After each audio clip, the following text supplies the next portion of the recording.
ప్రస్తుతం ఏపీలో చూస్తున్నారు కదా, ఇంతకు ముందు జగన్ పరిపాలన, ఇప్పుడు చంద్రబాబు పరిపాలన. వాళ్ళ ఇద్దరిలో మీరు గమనించిన తేడాలు ఏంటి అసలు? ఇద్దరిలో గమనించిన తేడాలు ఏంటంటే ఏపీలో ప్రెసెంట్ అయితే అందరు హ్యాపీ ఉన్నారు.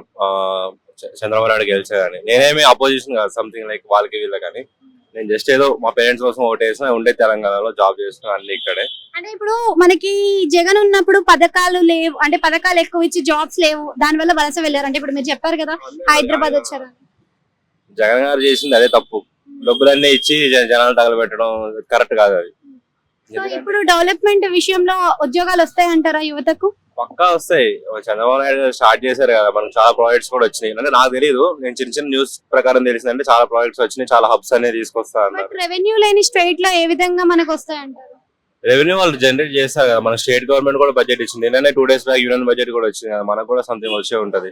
వాళ్ళు దాని ప్రకారమే డెవలప్ చేస్తారని మాట ఇచ్చి ఉంటారు. అండ్ లైక్ పవన్ కళ్యాణ్ వీరిద్దరు కలిసి కూడా మంచిగా పవన్ కళ్యాణ్ పోస్ట్ ఏదైతే ఉందో అది నారా లోకేష్ కి ఇవ్వాలి అని చెప్పేసి బయట వార్తలు వినిపిస్తున్నాయి కదా, దాని మీద మీ అభిప్రాయం ఏంటి అసలు? నాకు తెలియదు దాని గురించి. డిప్యూటీ సీఎం నారా లోకేష్ ని చేయాలి అని అంటున్నారు కదా, ఆయన ఐటీ మినిస్టర్ లైక్ డిప్యూటీ చేయాలి అని అంటున్నారు కదా. ఏమో దాని గురించి నాకు డిప్యూటీగా పవన్ కళ్యాణ్ ఉంటే బాగుంటుందా, మరి మారితే మనం బాగుంటుంది అంటారు? లేదు, డిప్యూటీగా ఆయనే ఉండాలి. అసలు ఇండియా వైడ్ మొత్తం మీద అంటే ఓడిపోకుండా ఏ నియోజకవర్గంలో కూడా ఓడిపోకుండా గెలిచింది ఆయన ఒక్కడే. ఆయన పక్కా ఉండాలి.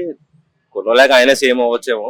అంటే ఇన్ ఫ్యూచర్ డివైడ్ అయ్యే అవకాశం ఏదైనా ఉంటుంది అంటారా? అంటే లేదు, మన టీడీపీ అండ్ జనసేన లేదు, మాక్సిమం విడిపోరాళ్ళు. వాళ్ళు అసలు జగన్ గవర్నమెంట్ పరగొడదాం అని చెప్పి ఇద్దరు కలిసి మరి వచ్చారు, అలానే పరిపాలించుకుంటారు. సీఎం కావాలి అంటే విడిపోవాల్సిందే కదా. కొన్ని రోజుల తర్వాత అవ్వచ్చు, ఛాన్స్ ఉంది, పక్కా ఛాన్స్ ఉంటుంది. పవన్ కళ్యాణ్ గారు నాకు తెలిసి ఇంకొక ఈ ఇయర్ కాకుండా నెక్స్ట్ ఇయర్ పార్టీ కాకుండా నెక్స్ట్ ఇయర్ ఖచ్చితంగా వచ్చే ఛాన్సెస్ ఉన్నది.